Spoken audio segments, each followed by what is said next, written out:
Australian Test cricketer Andrew Symonds has died, aged 46. He was in a single vehicle car crash that was in the Hervey Range, about 50 k's from Townsville.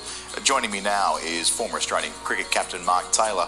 Tubby, sorry to have you here in these circumstances again. Yeah, unfortunately I've been here too often this year under these circumstances. I can't quite believe it, to be totally honest. I've actually come in to do the Sports Sunday show, which obviously follows this show at 10 o'clock. And as I came into the cafeteria, I saw the news flash up and about Simo, and another tragic day for cricket. Only 46, Simo. All I can think of is my father, who lost his life a couple of years ago, who was right. Bad things do happen in threes. Yeah. We had Rod Marsh earlier this year. Not long after that, we had obviously Shane Warne, and now Simo. So another terrible day for cricket. There are a few more intimidating if you're an opponent, but inspiring if you're an Australian sides than Symonds strolling out. You know, his big bat, his zinc on his lip. He was just this dominating presence. What was he like off the cricket pitch? Oh, very relaxed, Simo. He's an adventurer. Loved his fishing. He loved hiking, camping. He and Matthew Hayden, good mates. You know, they loved to fish together. They'd go away to Stradbroke Island, just off Brisbane there, and fish together, camp together. I took Simo out one day fishing here on Sydney Harbour with the cricket show many years ago, and just watching him throw a fly lure around boats and what have you was great to watch. He was an entertainer with the bat when it came to cricket, and as you say, he was an imposing guy. He was a big lad. Yeah.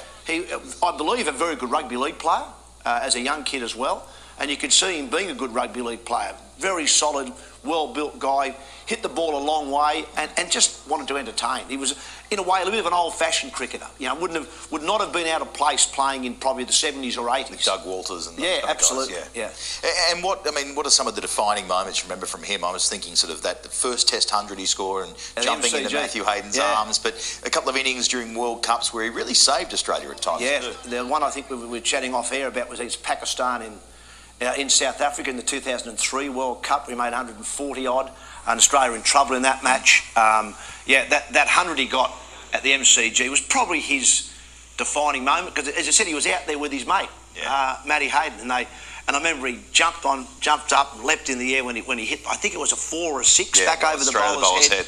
And he jumped up on Haydos, and I think he nearly squashed Haydos's nose because his helmet came down. But that was a great moment, not just for Simo, but for cricket, that you could see that the passion and the friendship were there. And to score your first 100, because he wasn't really considered a Test cricketer. Everyone sort of had him earmarked as a white ball player, but he wanted to prove to the world he could play Test cricket, and he did that day at the MCG.